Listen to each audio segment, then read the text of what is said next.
Avez-vous déjà vu une certaine personne prénommée Marianne et qui ne loge pas loin d'ici? Oui, mon père. Et vous, ma fille? J'en ai ouï parler. Que te sembles-tu à toi, mon fils, de cette personne?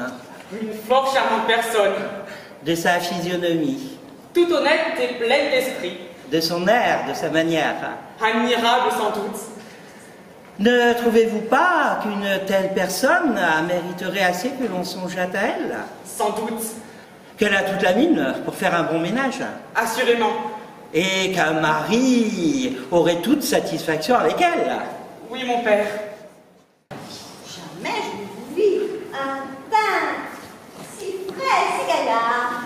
Tout de bon? Vous êtes, je vois, des gens de 25 ans qui sont plus vieux que vous. Ah, cependant, Frosine, j'en ai 60 bien compté. Eh bien, qu'est-ce que cela, 60 ans? Voilà bien de quoi. C'est la fleur de l'âge, cela. Vous entrez maintenant dans la belle saison de l'homme. Il est vrai, mais 20 années de moins pourtant ne me ferait point de mal, que je crois. Vous moquez-vous? Vous n'avez pas besoin de cela et vous êtes d'une pâte à vivre jusqu'à la 100 ans. Tu le crois? Assurément.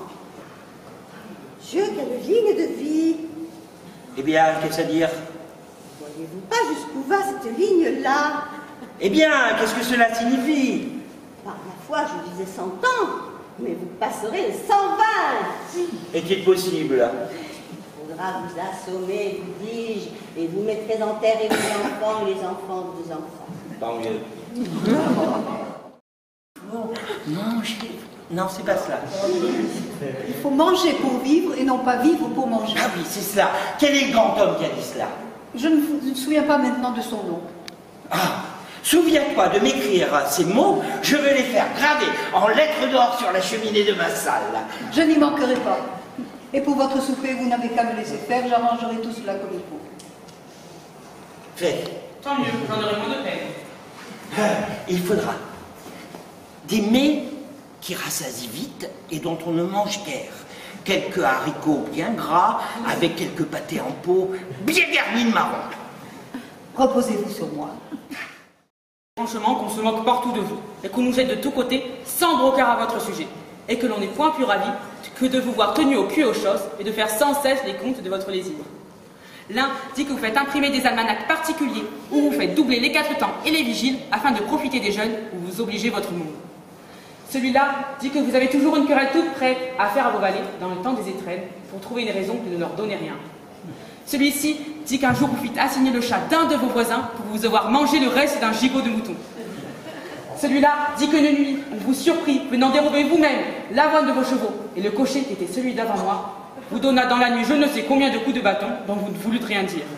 Enfin, vous voulez que je vous dise, on ne sera allé nulle part où l'on vous entende accommoder de toutes pièces. Vous êtes la fable et la risée du monde. Et jamais on ne parle de vous que sous le nom d'avare, de lade, de vilain, de fesse Mathieu.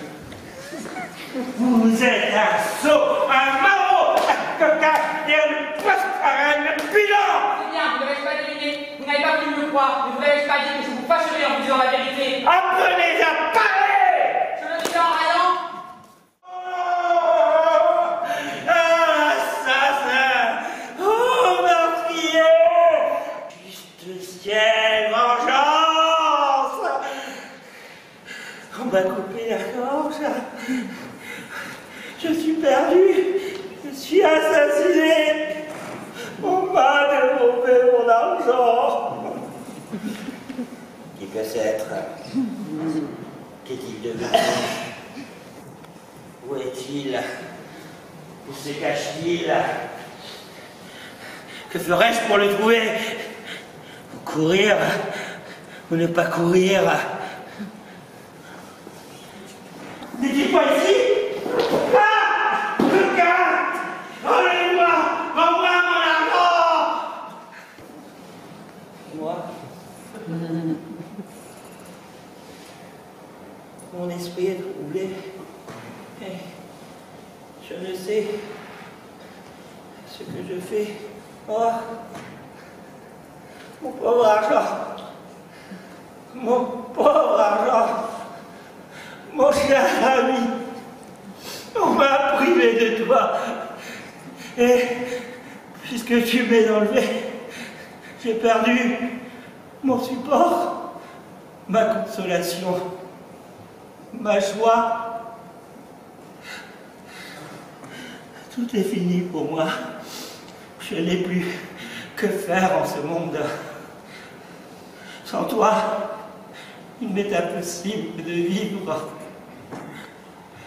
En effet, je n'en puis plus. Je me meurs. Je suis mort. Je suis enterré.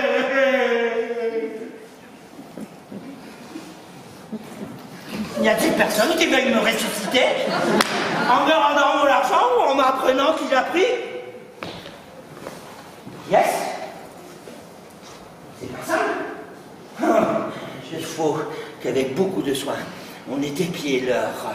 Et l'on a choisi justement le moment où je parlais à mon traître de fils. Sortons. Je vais aller quérir la justice.